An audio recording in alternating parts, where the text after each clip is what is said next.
Aliansi Akademisi Indonesia baru-baru ini telah mengadakan pertemuan yang digelar di salah satu universitas mungkin ya, yang secara garis besar mengatakan untuk menghentikan pengangkatan guru besar yang melanggar etika.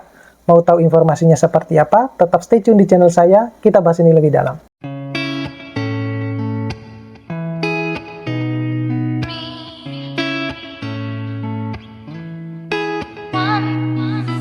Assalamualaikum warahmatullahi wabarakatuh. Kembali lagi dengan saya di channel saya. Tetap terus dukung channel saya dengan cara mengklik tombol subscribe, like, share, dan komen.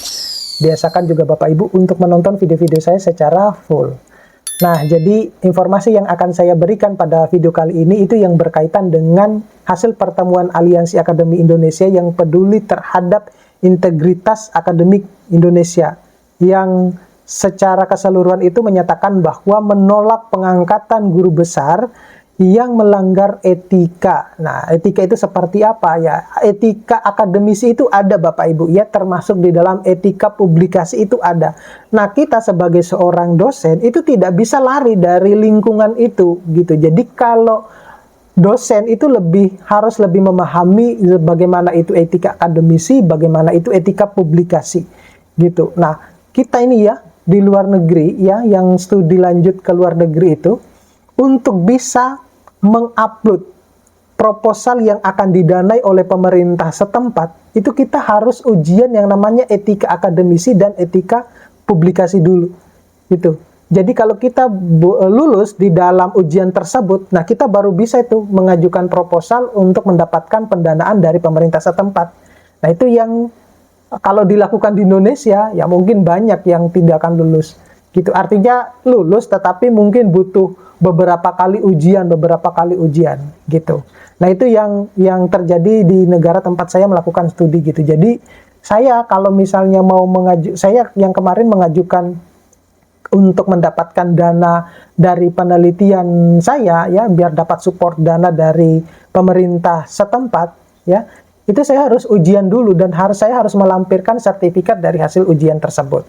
Nah, saat ini skandal yang terjadi mulai di tingkat kampus hingga proses asesmen oleh asesor Kementerian Pendidikan, Kebudayaan, Riset, dan Teknologi, sejumlah nama pejabat disebut mendapatkan guru besar dengan cara yang janggal atau abal-abal.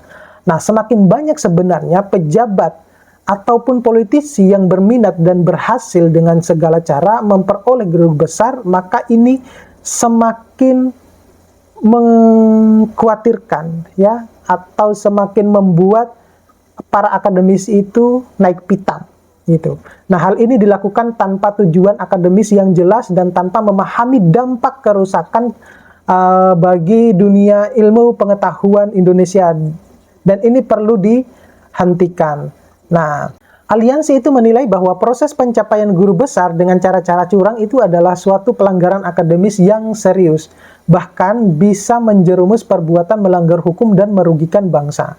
Nah, pelanggaran ini merupakan bentuk pembohongan, pelanggaran menciptakan kredensial palsu yang membahayakan sendi-sendi kehidupan universitas dan ilmuwan juga yang sangat meluas ya. Selain itu, pelanggaran ini merupakan penodaan ya terhadap kerja keras dosen berintegritas dalam menjalankan profesi. Dosen selalu memproduksi ilmu pengetahuan untuk kemaslahatan masyarakat. Nah, pelanggaran ini juga merupakan bentuk pencemaran nama baik universitas dan ilmuwan Indonesia di mata internasional. Nah, kita menantikan langkah nyata dari pemerintah, kemudian Kemendikbud dalam merespon masalah amat serius dalam dunia pendidikan tinggi yang sekaligus mencederai bangsa Indonesia. Nah, berikut pernyataan sikap dari Aliansi Akademisi Indonesia Peduli Integritas Akademik. Nah, para aktivitas akademik perguruan tinggi tetap memegang teguh integritas dan etika akademik dalam mengupayakan capaian jenjang kepangkatan yang lebih tinggi, terutama guru besar. Nah, pemerintah, khususnya Kemendikbud, itu segera mencabut regulasi yang memudahkan seseorang yang tidak berprofesi sebagai pengajar di perguruan tinggi dengan mudah mendapatkan guru besar. Saya juga tidak tahu kenapa kok ada aturan yang semacam ini ya.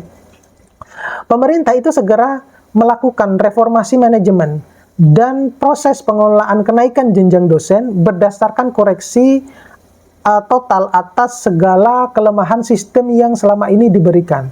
Nah, pemerintah segera mencabut jabatan profesor mereka, baik pihak di luar maupun di dalam kampus, yang sudah berhasil mendapatkan dengan cara-cara berdasarkan investigasi yang dapat dipertanggungjawabkan. Itu tadi ya, yang jadi informasi yang saya dengar beberapa hari terakhir ini, kemungkinan itu akan dilakukan investigasi terhadap guru besar yang mungkin 10 atau 55 tahun terakhir ini. Nah, pemerintah dan universitas itu menghukum kelompok atau individu yang memiliki kepentingan dan mendapat keuntungan finansial maupun kekuasaan dan tindakan curang ini, termasuk agen jaringan penerbit jurnal predator internasional. Nah, ini yang terpenting, bahwa saya tidak memahami betul ya, ketika misalnya para narasumber itu memberikan pelatihan untuk penulisan artikel ilmiah di jurnal bereputasi, apakah mereka juga memberikan suatu pelatihan yang terkait dengan kita mencari jurnal yang baik itu seperti apa? Karena kalau misalnya teman-teman dosen itu sudah mendapatkan pelatihan semacam itu, tentunya mereka tidak akan berpikir 1000 kali untuk menerbitkan artikelnya di jurnal-jurnal yang memiliki kredibilitas yang tidak bagus. Nah, itu yang perlu harus kita pelajari ya, harus kita pahami. Nah, ini bukan promosi, saya hanya cuma memberikan informasi bahwa kita yang sedang studi lanjut ke luar negeri itu lebih banyak bermain dengan artificial intelligence di dalam menulis artikel ilmiah. Ya gitu. Nah, kita sangat terbantukan dengan artificial intelligence tersebut, dan itu sudah terbukti. Saya sudah ada beberapa 2 atau 3 artikel saya yang saya tulis dengan artificial intelligence, dan itu kalau misalnya Bapak Ibu mau menulis dengan artificial intelligence itu, mungkin kita akan ini ya, melakukan pertemuan online ya. Ya, ini bukan joki ya, bukan. Tetapi Bapak Ibu tetap yang mengerjakan sendiri. Ya, saya hanya cuma akan memberikan seperti ini kalau kita menggunakan artificial intelligence atau AI itu ya. Kemudian prompt apa yang harus kita masukkan. Nah, itu yang akan mungkin saya share ke teman-teman dosen jika berminat gitu ya, dalam waktu dekat ini.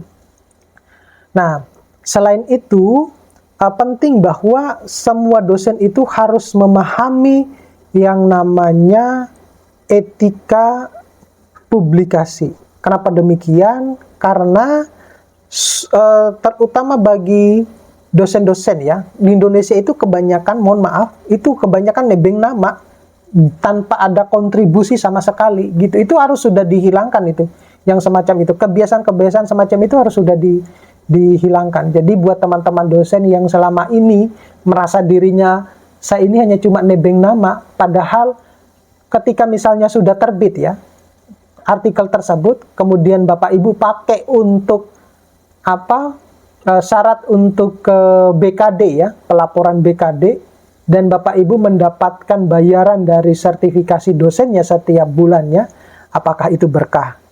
Dipikir sendiri ya. Gitu. Jadi saya bukannya sok gitu atau seakan-akan lebih pintar, enggak. Di sini itu kita hanya sekedar sharing gitu. Nah, kita harus bisa menyadari bahwa tupoksi kita sebagai seorang dosen itu ya bukan hanya sekedar mengajar, melakukan pengabdian, melakukan penelitian, tetapi kita juga harus menulis gitu. Itu yang harus dipahami, dan dosen-dosen harus paham semua itu. Saya seringkali yang saya anggap sebagai mentor saya di salah satu profesor-profesor itu yang menyatakan ke saya bahwa dosen itu minimal harus punya buku, itu harus punya buku. Itu yang membuat saya kemudian semakin terbakar untuk, oh iya, saya harus punya buku nih gitu. Oke, mudah-mudahan ini bisa bermanfaat buat teman-teman. Nanti kita ketemu pada video-video berikutnya. Saya akhiri, assalamualaikum warahmatullahi wabarakatuh.